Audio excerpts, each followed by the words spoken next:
Jesus sejam para com todos nesta noite. Amém? Amém, amém, amados irmãos? Amém. É uma alegria estar aqui com os amados irmãos. Eu estava falando aqui para o pastor Batalha faz um bom tempo que eu não venho aqui. Eu acho que a última vez que eu estive aqui ainda estava no templo de baixo. E para mim é uma alegria estar vendo aqui a igreja nessa bela festa em que Deus já falou aos nossos corações. Com certeza que quem vem prestando atenção em tudo que já foi falado, que já foi ensinado, já recebeu com certeza uma pregação da palavra de Deus para as suas vidas. Eu quero apenas ratificar aquilo que já foi falado nesta noite. Para mim é uma alegria pelo convite aqui que nós recebemos para estarmos nesta noite aqui, para juntos nós crescermos cada vez mais no conhecimento e também na graça da palavra de Deus. Quem crê que Deus vai falar mais nesta noite? Sem delongas, eu convido a todos para abrirem suas Bíblias no texto que foi colocado como texto oficial nesta noite. Esse texto já foi bem encenado aqui pela peça que foi feita, mas nós vamos trabalhar um pouco ainda sobre ele nesta noite. Quero fazer a leitura do mesmo texto por completo e eu peço a sua atenção para o que estaremos falando nesta noite para você. O texto de Apocalipse, capítulo 3, verso 14 até o versículo 22, eu quero ler todo o texto que trata da carta a Laodiceia. Diz assim o texto bíblico: escreve ao anjo da igreja em Laodiceia, estas coisas diz o Amém, a testemunha fiel e verdadeira, o princípio da criação de Deus. Conheço tuas obras, sei que não és frio nem quente. Antes fosses frio ou quente. Assim, porque tu és morno, não és quente nem frio, estou a ponto de vomitar-te da minha boca. Porque tu dizes: sou rico, tenho prosperado e nada me falta, mas não sabes que és infeliz, miserável, pobre, cego e nu. E te aconselho que compres de mim ouro refinado no fogo, para que te enriqueças, roupas brancas, para que te cubras, e a vergonha da tua nudez não seja mostrada, e colírio, para que apliques sobre teus olhos e enxergues.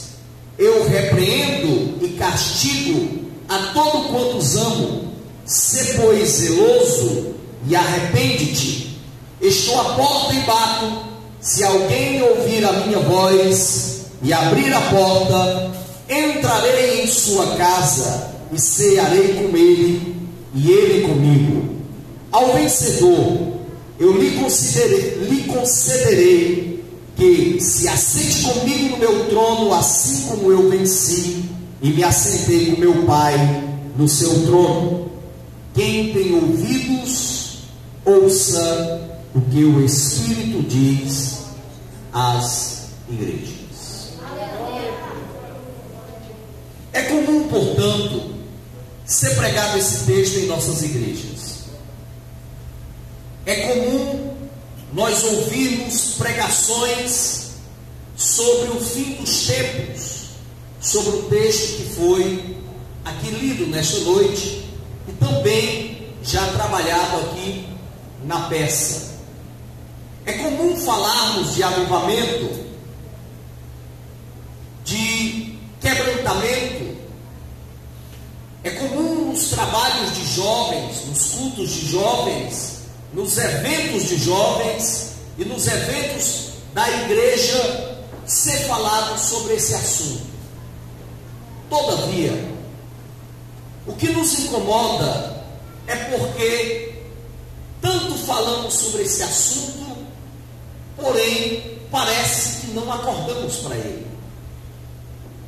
Falamos tanto de despertamento, mas a realidade da nossa igreja, principalmente aqui no Brasil, tem sido de mornidão, tem sido de indiferença, tem sido de inchaço. Crescemos numericamente, estamos em todas as partes do Brasil, em todas as camadas sociais, mas não fizemos diferença nenhuma em nossa nação. Pelo contrário, se você para analisar, preste atenção, nesses últimos anos estamos vendo o Ocidente em um momento de decadência total. A perspectiva judaico-cristã tem sido esquecida e anulada. Foi anulada inicialmente pelos cientistas, pelas universidades, pelas escolas, pelas instituições laicistas, e agora está sendo tirada de dentro das nossas casas. Os valores que eram denominados como cristãos estão sendo apagados, isso de forma galopante, porque se você para pensar, há 20, 30, 40 anos atrás era tudo diferente. Porém, em todo o Ocidente, na Europa, na América do Norte e agora aqui também na América do Sul e no Brasil, tem sido afastado mais do que nunca qualquer tipo de mensagem ou de influência que seja considerada cristã. Quem defende isso é considerado como reacionário, retrógrado, negacionista e outros nomes e rótulos que nós temos ganhado nesses últimos dias. Ficamos abismados porque a família e as instituições têm elas todas sendo destruídas diante dos nossos olhos. Nós não vemos mais a defesa de uma vida familiar comum, de um princípio de família, conforme a Bíblia Sagrada nos ensina. As pessoas até ouvem nos templos, mas no seu cotidiano vivem tudo ao contrário. Os nossos jovens não só vivem mais a sexualidade ativa, mas mais ainda têm sido influenciados pelo pensamento que tem sido ensinado nos nossos dias sobre ideologia de gênero. As nossas igrejas estão sendo perturbadas com as ideologias que têm sido pregadas, e os nossos pastores, ensinadores, mestres estão, parece que, com ouvidos e olhos tapados para tudo isso. Não adianta estarmos cantando aqui que Jesus está voltando. Não adianta estarmos dizendo aqui temos que acordar, se lá fora estamos sendo as mesmas pessoas. Não adianta estarmos aqui no chororô e nos gritos.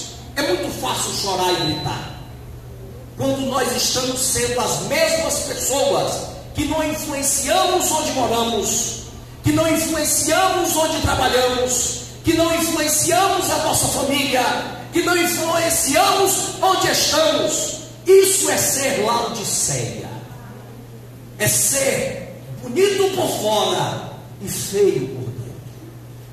Não adianta estarmos fazendo a missa direita, toda de forma direita, toda de forma correta, se estamos vivenciando em nossas práticas uma vida totalmente distante daquilo que é o Evangelho. Nessa noite, eu quero chamá-los à atenção. Deus está realmente sacudindo a história, permitindo esses males acontecerem. E eu digo para vocês, vai tudo piorar. Tudo vai caminhar para o pior, porque a Europa hoje já é pós-cristã. Porque a América do Norte hoje, os Estados Unidos, está caminhando para o pós-cristianismo. Daqui a 20, 30 anos, a maior religião do mundo não será mais cristã, serão os muçulmanos. Daqui a 20, 30 anos, não será mais os Estados Unidos a maior potência, com a sua filosofia de liberdade, mas será um país autoritário, com uma filosofia autoritária dominando o mundo. A China está chegando. E nós estamos de braços cruzados diante disso tudo. Se prepare, irmão. Se você ainda não foi perseguido, você vai ser. Se você ainda não recebeu opressão, você vai ser.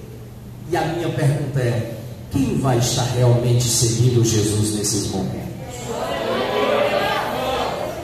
Nessa noite eu quero convidá-los a sairmos das nossas tocas, a sairmos da nossa vidinha de olharmos para a vida alheia, da nossa vidinha de nos preocuparmos com o entretenimento do fim de semana, da nossa vidinha de estarmos preocupados apenas com os nossos problemas pessoais de forma egoísta.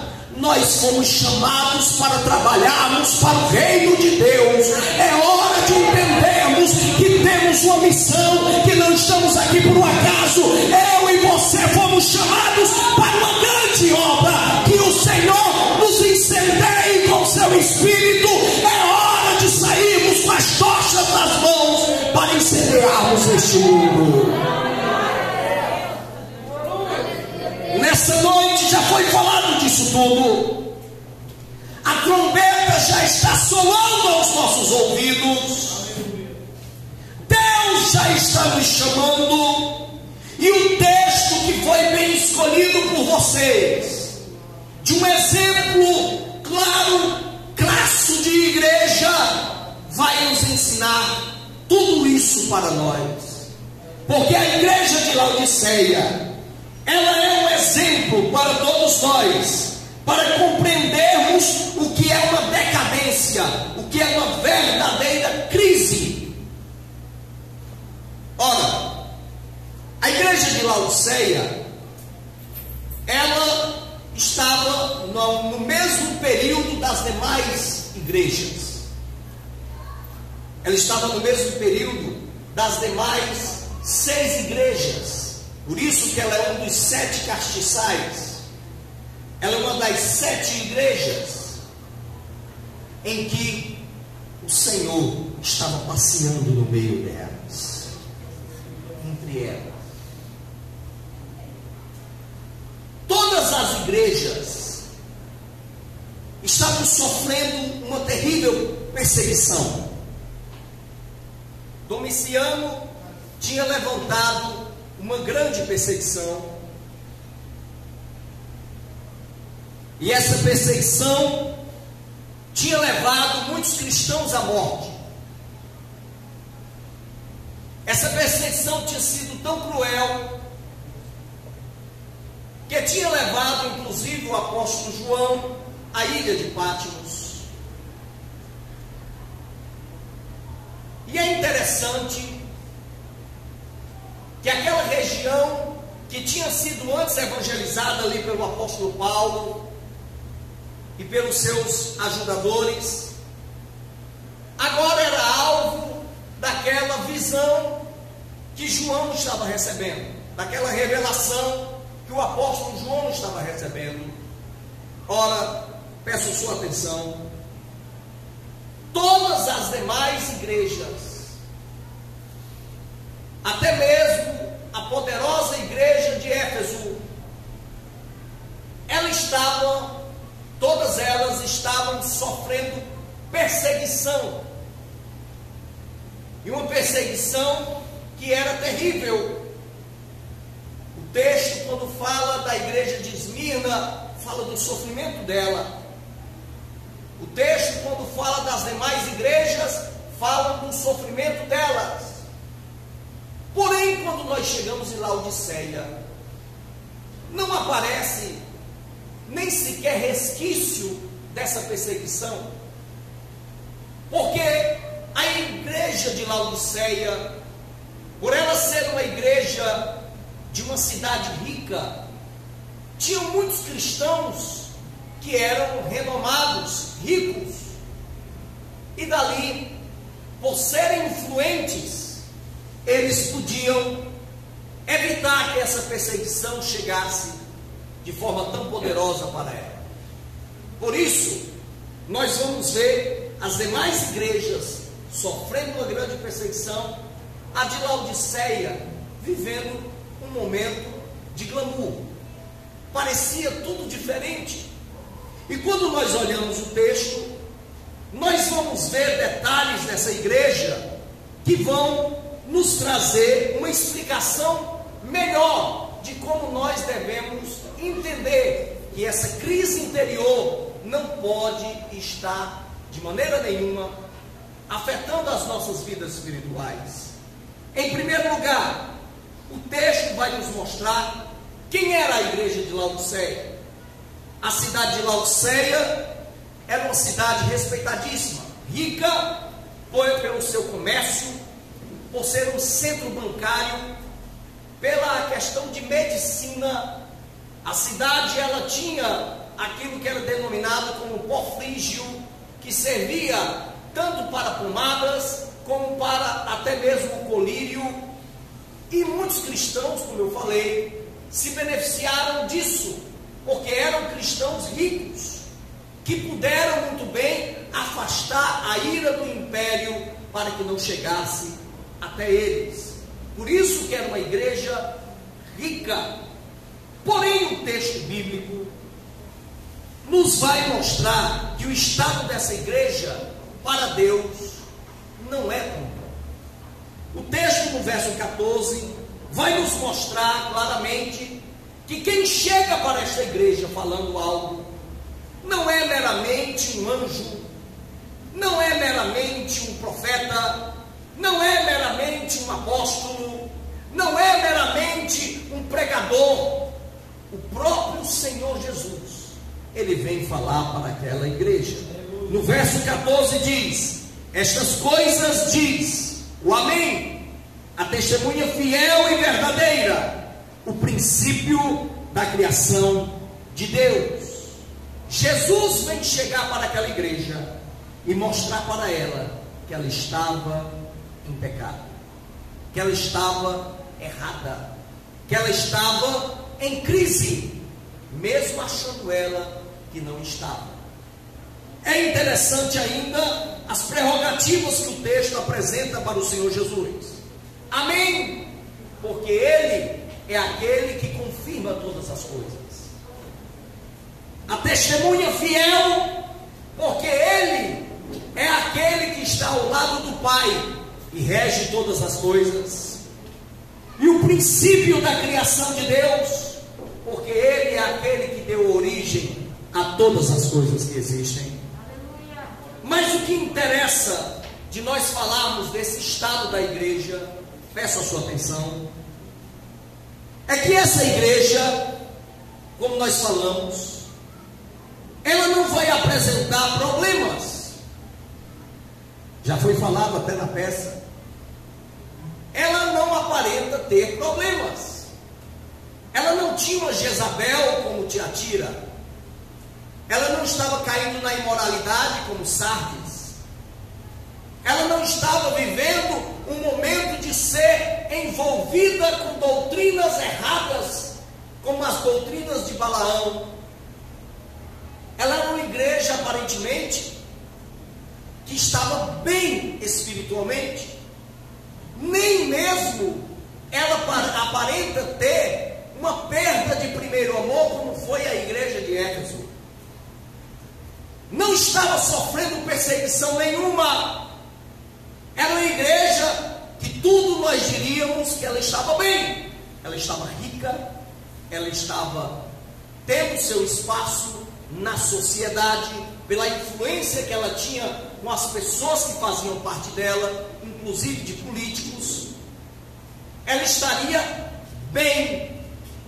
Porém, o texto, diferente das demais outras cartas, esta carta é a única que não tem elogio nenhum. Essa igreja não recebeu nenhum elogio do Senhor Jesus. Nenhum.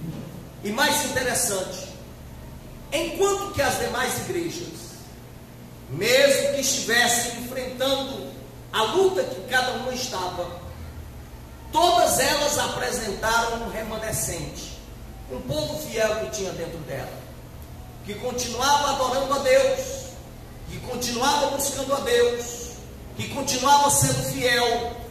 Nessa igreja não tem remanescente nenhum. Com esse estado de Laodiceia, eu quero começar falando para vocês nessa noite. Não adianta chegarmos a todas as camadas sociais. Não adianta brigarmos politicamente. Não adianta de maneira nenhuma termos força no Senado, força lá no Congresso, força até nas universidades. Não adianta, porque se for apenas por uma questão institucional, não adianta sermos uma igreja rica no Brasil e no mundo, se não estivermos vivendo o verdadeiro Evangelho.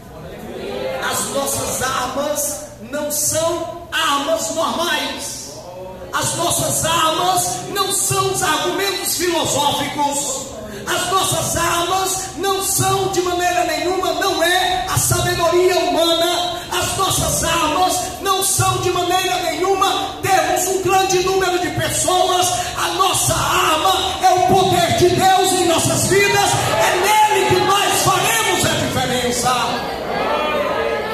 Disse o pai da igreja Tertuliano no passado que o sangue dos mártires era a semente para o crescimento do Evangelho do mundo.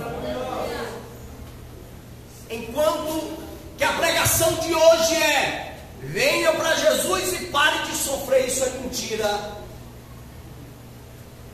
Enquanto que hoje as pessoas estão vindo para o espetáculo atrás da bênção pessoal, enquanto que as pessoas estão preocupadas apenas com a sua vida, é Deus por todos e cada um por si. Os cristãos do primeiro, do segundo, do terceiro século, eles sonhavam em morrer por Jesus.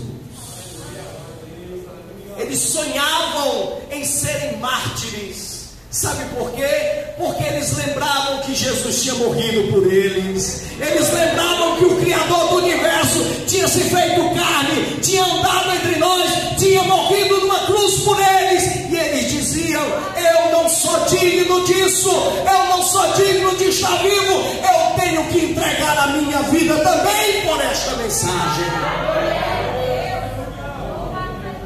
Eles queriam se sacrificar. Amados, em que temos nos sacrificado pelo Evangelho? Os nossos pioneiros no Brasil foram homens que foram perseguidos, foram mulheres que foram perseguidas, pessoas que eram mal vistas pela sociedade, eram chamados de bodes, de bíblias, de santarrões. Mas eu e você somos frutos do suor e do sofrimento deles.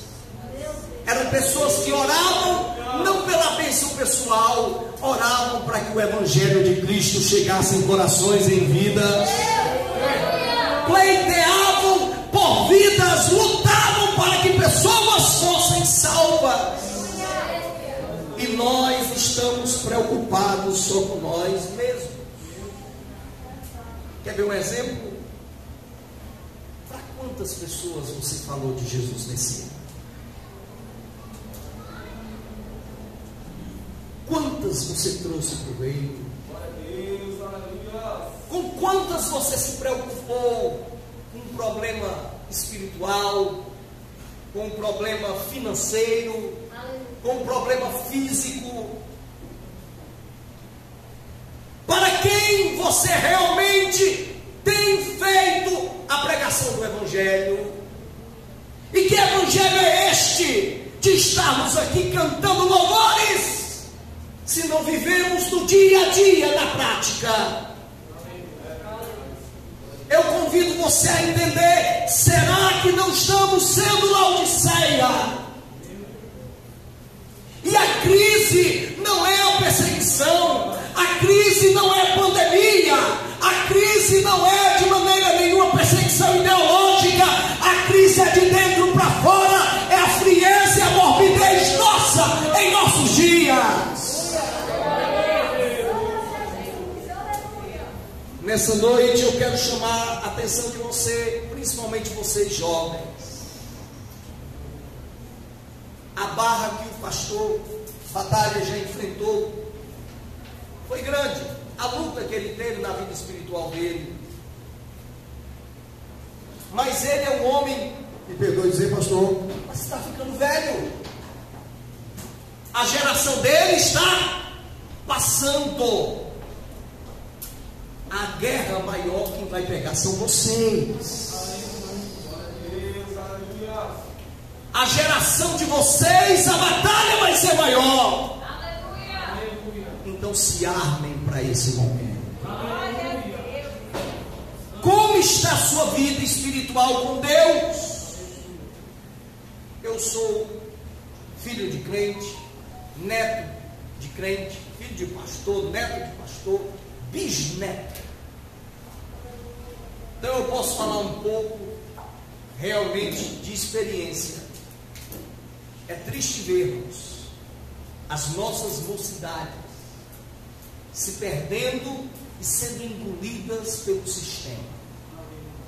Jovens que saem daqui e quando chegam na faculdade a mente é totalmente lavada, totalmente modificada. Jovens que estão seguindo o rumo deste mundo.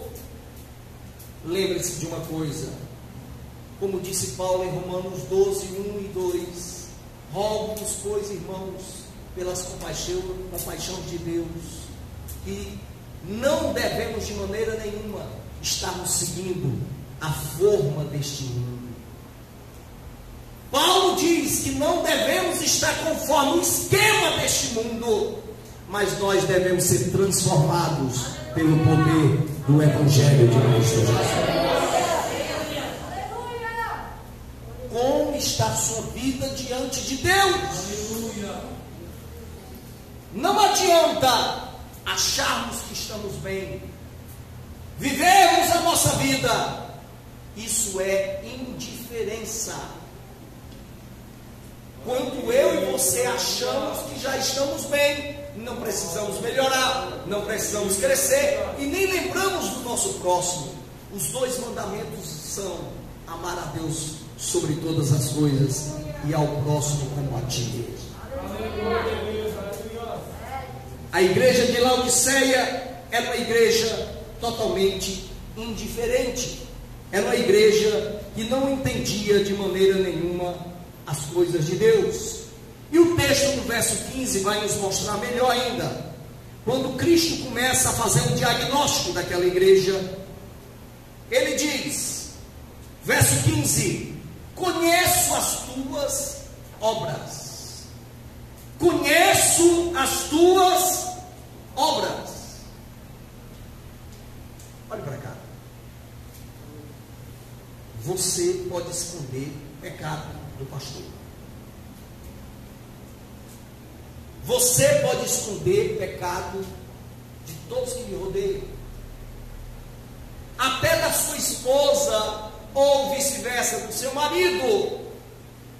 Mas pecado ninguém esconde de Deus. Ele conhece a tua mente.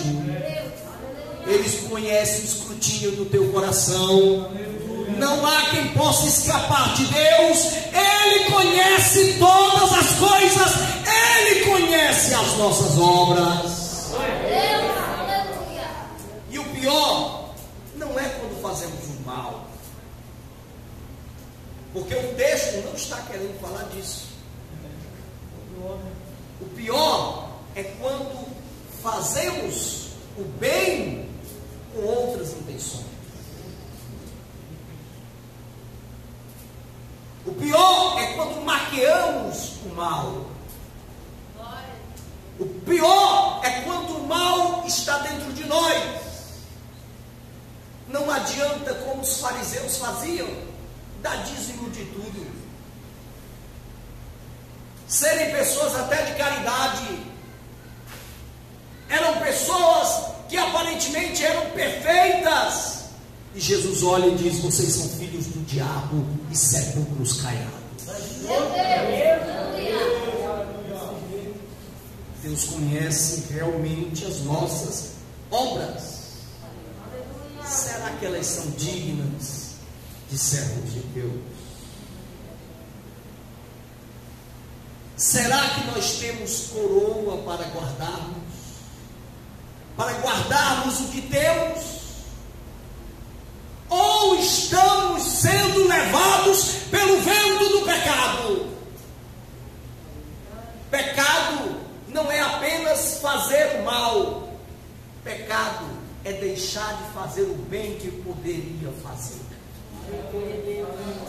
E esse é um grave erro de todos nós, amados. Eu e você podíamos fazer mais para Deus.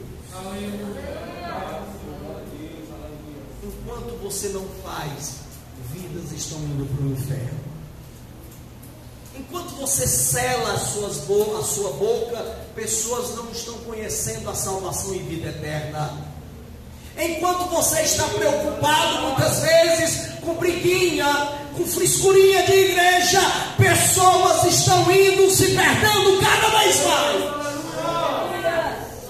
É hora de acordarmos, porque a obra de Deus é grandiosa e Deus quer usar cada um de nós. Deus não deu essa obra para arcanjo, Deus não deu essa obra para querubim, Deus não deu essa obra para serafim. Deus entregou na sua mão, ela é nossa, e nós temos o maior de todos os privilégios, que é de sermos embaixadores de Cristo Jesus. O que temos feito? O que temos feito? Deus conhece suas obras. E eu não quero julgar ninguém, porque Ele já julga. Quando Ele te olha, o olhar de Cristo, ele é um olhar tanto compassivo como também de juízo. Pedro, quando negou Jesus 3 vezes, que quando ele nega a terceira vez, Jesus está saindo. Olha, imaginem, irmãos, esse momento. Jesus está saindo do sinédrio e Pedro está blasfemando de Jesus. É assim que o texto diz. A terceira vez Pedro blasfema. Quando ele blasfema, ele olha e Jesus olha para Pedro. O olhar de Jesus está olhando agora para você. Ele está olhando para dentro de você, Ele está olhando para a sua alma, Ele está olhando para a sua vida, Ele está olhando para a sua história, Ele está olhando para os seus pensamentos. Veja o olhar de Jesus olhando para você nesta noite. É o olhar de que hoje eu e você temos de ter um reencontro íntimo com o nosso Senhor e Salvador Jesus Cristo. O texto diz que Cristo diz para aquela igreja: conheço as tuas obras, e assim sei que não és nem frio nem quente. Antes fosses frio ou quente. Laodiceia ficava entre 2 cidades, Hierápolis e Colossos. Hierápolis era conhecida por ter a água fria, Colossos por ter água quente. Logo, a água de Laodiceia, por ser a água que descia ali do monte, que era fria, e passava por ela como morna, ela de maneira nenhuma nem era um extremo e nem era o outro. Era uma água morna. E essa água, por ter carbonato de cálcio, ela era uma água que não era saborosa, era uma água saloba. As pessoas quando elas bebiam daquela água, elas vomitavam, porque ela era uma água ruim, não saborosa. O texto, de forma proposital, Jesus trabalha com figuras para que nós entendamos, e ele usa de forma proposital essas figuras épicas para que nós entendamos o estado que estava aquela igreja. Melhor seria se ela fosse uma igreja com defeitos. Melhor seria se ela fosse uma igreja que tivesse uma Jezabel. Melhor seria se ela fosse uma igreja que tivesse imoralidade. Melhor seria se ela fosse uma igreja que estivesse com heresias, do que ela está se achando uma igreja que não tinha defeito nenhum e ela estava morta espiritualmente. Olhe para cá. Esse é um grave problema do crente que se acostumou com essa vida. Ele às vezes é bom, não tem nada de que se apontar dele. É uma pessoa que a gente olha e diz, tem a vida toda direita, mas é alguém que está acostumado com a religiosidade. É um mero religioso, cumpre bem o protocolo religioso, mas já não tem mais experiência nenhuma com Deus. Não sabe mais o que é ter intimidade com Deus. Não tem mais sensibilidade para o arrependimento. Não lembra do que poderia fazer mais para Deus, porque já acha que fez tudo. Tanto que sua língua é como de uma serpente para falar dos outros. Seus olhos são rápidos para ver a vida dos outros e julgar a vida dos outros. São os beatos e beatas de nossas igrejas. Eu quero chamar a sua atenção, irmão. Em vez de estar preocupado em atirar pedra para o seu irmão, vai estender a mão e ajudar o seu próximo.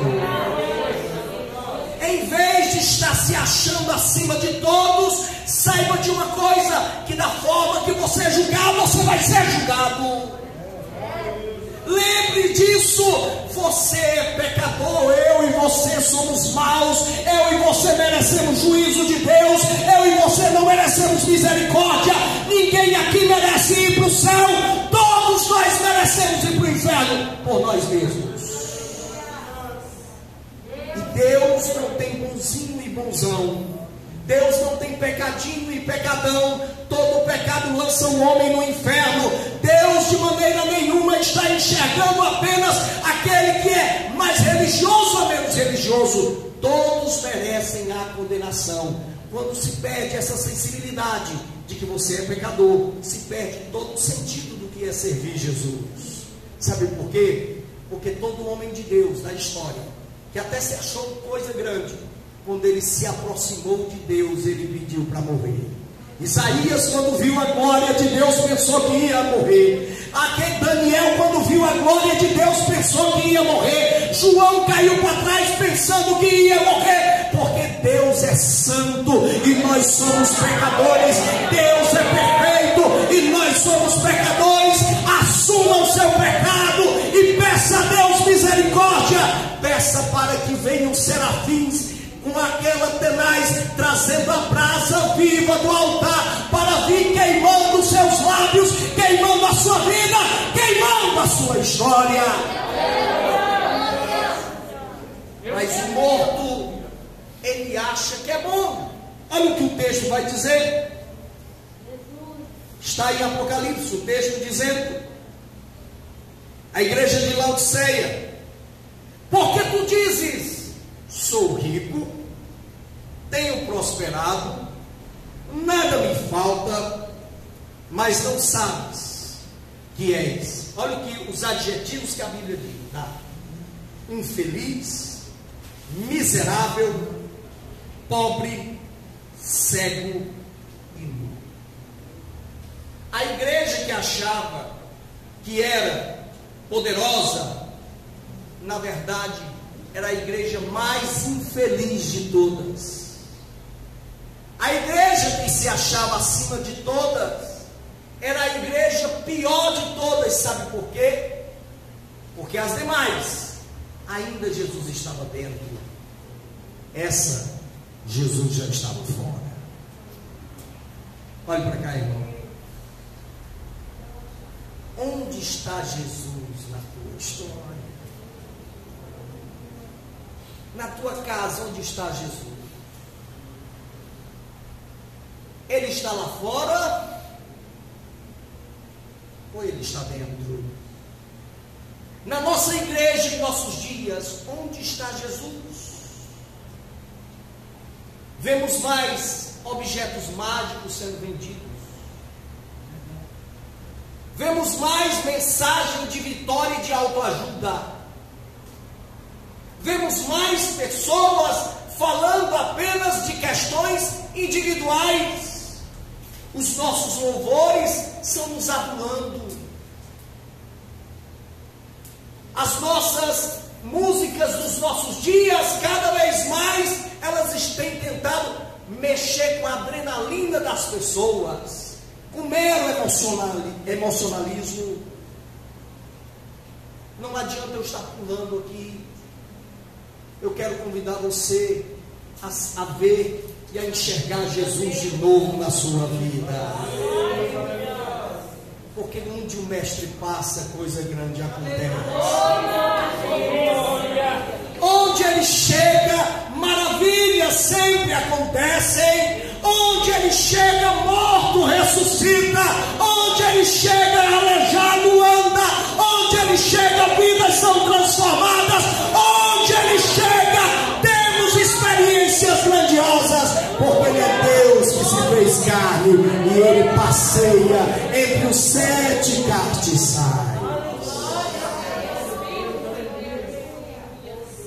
Onde está Jesus? Eu vou mais além. Que experiência você teve até hoje com Jesus?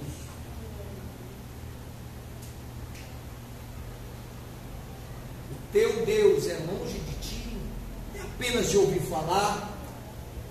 Porque Ele é de perto. A Bíblia diz que quem confessar o nome dEle, Ele e o Pai viriam habitar em nossos corações. Ele prometeu que estaria conosco todos os dias, e onde estivessem 2 ou 3 reunidos, Ele estaria literalmente presente. Jesus não é de longe, Jesus é de perto. Jesus, Ele quer mudança na tua história e na tua vida. E Ele repreende aquela igreja. Mas, além do diagnóstico, ele apresenta um prognóstico. Olha como o texto é interessante. Além dele mostrar o estado ruim da igreja, como um médico que avalia a doença, ele vai mais além. Ele traz a cura e a solução. O texto começa lá no verso 18, dizendo: eu te aconselho. É impressionante, irmãos, as coisas de Deus, porque Jesus tem autoridade sobre a casa. Jesus tinha autoridade sobre Laodiceia. Ele podia vir ordenando. Era da jurisprudência de Cristo, da autoridade dele. Ele podia vir ali mandando, mas ele prefere vir aconselhando. Deus, ele quer amizade. Ele não quer empurrar as coisas goela abaixo. Deus quer intimidade comigo e com você. Ele chega para aquela igreja aconselhando ela. Ele chega para aquela igreja dizendo: eu te aconselho, ouve a minha voz, lembra-te de mim, ouve o que eu estou te dizendo. Ele chega com um conselho, e o texto mostra esse conselho. Eu te aconselho que compres de mim ouro refinado no fogo, para que te enriqueças. Olha como é interessante aqui o contraposto de Cristo. Ela era miserável, Jesus está oferecendo que eles comprem o ouro dele. Era uma igreja nua, Jesus está oferecendo as roupas brancas e limpas, para que cubras a vergonha e a nudez. Era um povo cego, Jesus estava oferecendo o colírio. Amados irmãos, nossos problemas, olhem para cá, não tem pedra mágica, não tem fórmula para solucionar.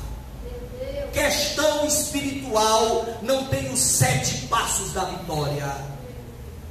Questão espiritual não tem fórmula mágica, campanha mágica para acontecer. Questão espiritual é só Jesus quem resolve. E Ele faz do jeito que Ele quer, porque Ele pode todas as coisas.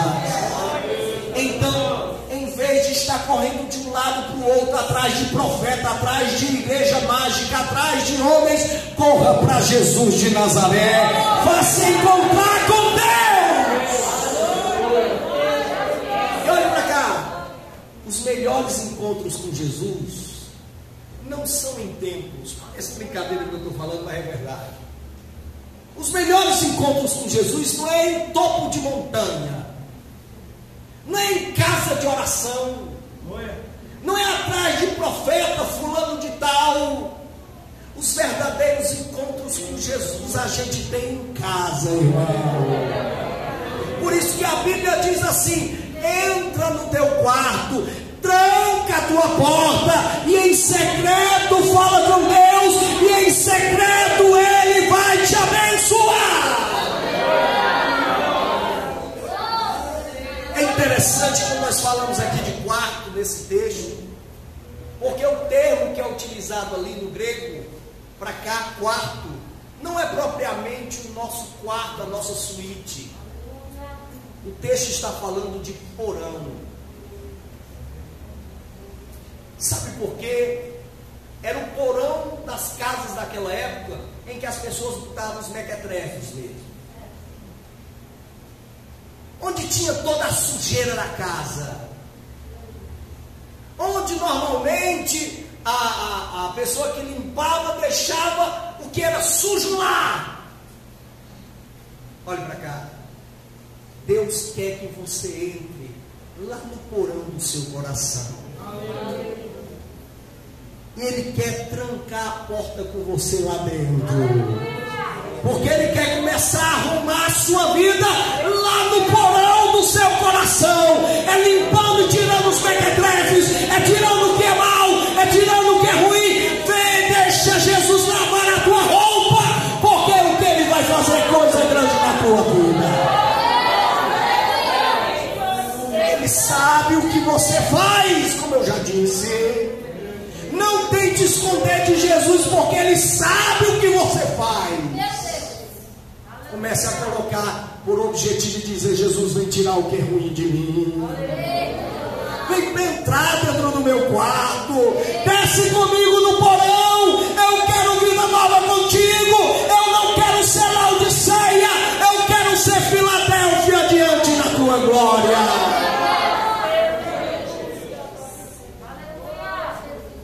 Jesus oferece o ouro, Jesus oferece as vestes, Jesus oferece o colírio. A que você tem enxergado? Como estão suas vestes diante de Deus? Manchadas ou salpicadas pelo sangue do Cordeiro? Você está feliz, irmão? Você está feliz? Felicidade não é um surto de adrenalina. Olhe para cá. Felicidade não é um momento de êxtase. Felicidade não é apenas uma emoção. Felicidade é um estado. Felicidade é satisfação. E como disse grandes sábios do passado, satisfação em estar fazendo o que é certo. Não adianta você estar vivendo uma vida que tem emoções, mas depois tem os momentos de decadência, de farra, totalmente de perdição. Não adianta ter os momentos de ápice e depois os momentos de decadência. Ser feliz com o Senhor é ser feliz na dificuldade, na luta, no problema, como também no momento de vitória, de alegria, de bênção. Ser feliz com o Senhor é estar satisfeito, sabe por quê? Porque quando você está com peso, com a dificuldade, você chora nos pés do Mestre, você sente a alegria, e a maior alegria nossa não são as coisas aqui deste mundo, é porque o nosso nome está escrito no livro da vida, de onde ninguém pode apagar. Que alegria você tem tido, irmão? Que estado de satisfação você tem vivido? Que intimidade você tem tido com teu Deus? Porque quem está satisfeito no Senhor, podem vir as lutas, podem vir os problemas, podem vir as dificuldades, mas ele sai cantando, confiante, porque ele lembra de uma coisa: que todos os dias nós somos como ovelhas levadas ao matadouro, mas sobre todas essas coisas somos mais do que vencedores, porque sabemos que nem a morte, nem a vida, nem os anjos, nem os principados, nem as potestades, nem o presente, nem o porvir, nem a altura, nem a profundidade, nenhuma criatura poderá nos separar de Deus, do amor de Deus. Como está o seu estado de felicidade? Você é feliz? Jesus hoje oferece a verdadeira felicidade. Lançai sobre ele toda a vossa ansiedade. O texto continua. No prognóstico divino que o Senhor Jesus faz para aquela igreja, ele diz mais: além dele mostrar que ele está oferecendo para aquela igreja toda a questão de uma redenção a ela, de um reajuste, ele mais, no verso 19, ele diz: eu repreendo e castigo a todos que amam. Olhe para cá. O mal de muito crente é achar que Deus sempre vai passar a mão na cabeça.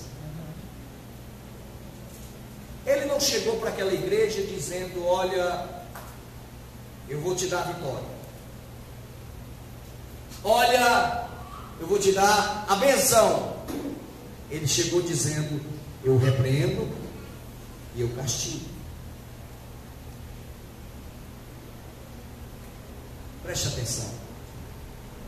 Servir ao Senhor é estar pronto para entender que levar peia do Senhor é bênção em nossas vidas. Sabe por quê? Porque quando nós passamos pela provação, Ele está querendo nos aprovar. A tribulação produz a paciência produz a experiência, e a experiência produz a esperança. Irmão, eu não tenho medo quando eu estou passando por provação. Preste atenção. Eu tenho medo quando eu ganho uma vitória. Porque Satanás não tentou a Eva quando ela estava lá no mundão trabalhando com Adão. Satanás tentou a Eva quando ela estava no paraíso, perto da árvore da vida e da árvore do conhecimento do bem e do mal. As maiores lutas da sua vida, elas vão vir nos seus momentos de glória. As maiores lutas da sua vida vão vir nos momentos em que você vai achar que é alguém. Então, esteja disposto a passar pelo deserto e pela provação. E quem nos leva para o deserto não é o diabo, como foi com Jesus. Quem nos leva para o deserto é o próprio Espírito Santo. É Ele quem vai te mandar para o deserto, é Ele quem vai te levar para a luta, é Ele que vai te levar para um momento de guerra, mas é Ele também quem vai te dar a vitória. Está passando por luta? Olhe para cá, glorifique ao Senhor. Está sofrendo, irmão? Glorifique ao Senhor, porque a luta na nossa vida é Deus nos moldando. E eu digo mais: se você passou pela luta, passou a luta e você aparentemente venceu, porque veio a bonança, e se não houve mudança no seu caráter, eu digo para você, você perdeu essa batalha. Porque a verdadeira vitória não é quando Deus nos dá a bênção material. A verdadeira vitória é quando nós saímos da luta diferentes. Você está vencendo realmente, não está mudando. Deus está arrancando realmente os galhos secos da sua vida. Ele está lhe moldando, Ele está lhe moldando. Ou você está a mesma pessoa durante essa batalha? Se não mudou, você está perdendo. Mas eu te digo uma coisa: Jesus, Ele está te repreendendo nesta noite, porque Ele te ama. Ele ama quem Ele castiga. Se Ele está batendo em você, porque Ele te ama. E não espere ouvir da voz do Senhor mensagem de adulação. Elias, quando estava amargurado, que subiu naquela montanha pedindo a morte. É interessante que Elias não parou para ver o que Deus já tinha feito. Ele comeu, andou 40 dias com a comida especial que tinha recebido do anjo, mas estava pedindo para morrer com medo de uma mulher. Impressionante, porque Elias tinha falado que não ia chover, não choveu. Elias tinha sido alimentado 3 anos por corvos. Elias tinha visto um milagre na casa daquela mulher. Elias tinha orado e o fogo do céu caído. Elias tinha orado de novo e chovido. Elias correu mais rápido do que os cavalos, mas ficou com medo da ordem de uma mulher, da ordem da rainha, e pediu para morrer. Foi lá para aquela caverna pedir a morte, pensando que era a última Coca-Cola do deserto. Eu cansei, Senhor, me leva. Cansei. Aí Deus olha para ele, chama ele para sair da caverna. E Deus não chega para Elias passando a mão. Deus chega para Elias dizendo: deixa de ser besta, porque ainda tem 7.000 que ainda não se prostraram diante de Baal. E mais ainda, volta, pega o teu caminho e vai continuar a minha missão, porque a obra ainda não acabou. Eu quero encerrar minha palavra nesta noite. Por fim, meus amados irmãos, pelo texto. Depois que o texto apresenta a repreensão, mesmo além da repreensão, nós vamos ver o Senhor Jesus mostrando a realidade daquela igreja, dizendo, mesmo aquela igreja sendo complicada, mesmo sendo um povo difícil, mas Ele é amoroso, Ele nos ama. Ele estava batendo na porta para entrar naquela igreja. Preste atenção. Jesus é o Senhor da igreja. Ele é o dono da casa. Mas se o dono da casa estava batendo na porta, é porque ele já não tinha mais a chave daquela casa. Porque ele tinha perdido espaço naquela casa. Por isso que ele estava batendo na porta. E ele pede que abram a porta, porque se ele receber de novo o espaço para entrar, ele já entra como dono, porque ele já entra montando a ceia e transformando aquela casa. Ele já entra convidando os irmãos de Laodiceia para comerem da ceia que ele ia oferecer. Ele está batendo na porta do coração seu, meu amado irmão. Ele está batendo na porta do coração da nossa igreja em todo o país, porque ele quer entrar de novo e oferecer a ceia dele, o manjar de Cristo, que é para a vida eterna. Ele tem o melhor para todos nós. Jesus, ele continua batendo na porta, e não é mensagem para incrédulo, aqui é para crente. Talvez, irmão, você tenha espaço demais para o celular, tem tempo demais para fofoca, tem tempo demais para as suas coisas, para os seus sonhos. Mas eu convido você, jogue tudo para o alto, porque o dono da casa é Jesus de Nazaré. Abra a porta, deixa ele tomar o espaço e o lugar dele na tua vida. Ele vai te oferecer a verdadeira ceia, ele vai te dar o cálice verdadeiro, ele vai te dar a felicidade verdadeira, ele vai te dar o sentido verdadeiro de vida e vida com abundância. Tanto que ele oferece as promessas ao vencedor: eu concederei que se assente comigo no meu trono, assim como eu venci e me assentei com meu Pai no seu trono. Quem come do manjar de Jesus aqui na terra vai reinar com ele eternamente no céu. É interessante, amados irmãos, que o texto lá de João, no finzinho de João, os discípulos saíram para pescar, pescaram a noite toda e não conseguiram colher nada. Preste atenção aqui. Ouviram de longe a voz de um homem dizendo para lançar a rede à direita. Alguns pestanejaram, mas João e Pedro lançaram a rede, e aconteceu aquele milagre. Eles não reconheceram a voz desse homem que estava na praia. Ora, quando puxaram a rede estava cheia de peixes.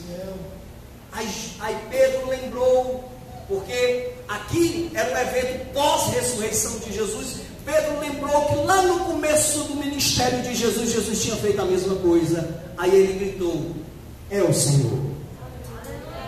Ele pulou no mar e correu no encontro do Senhor. Ele não lembrou de peixe, ele não lembrou de barco, ele nem lembrou do milagre. Ele queria se encontrar com Jesus.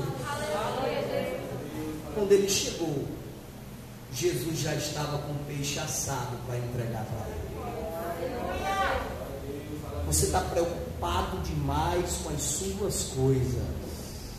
Você está preocupado demais com a sua vida. Você está preocupado demais com o barco, até com o milagre que está acontecendo. Joga tudo para o alto e venha se encontrar com Jesus. Ele já tem um peixe feito para você. O manjar do mestre é melhor, porque quem come desse manjar tem a vida eterna, reina com ele para sempre, porque o que ele tem é muito melhor do que as coisas daqui de baixo. Convido a igreja que fique de pé. Você que me ouviu, estou falando para crente mesmo.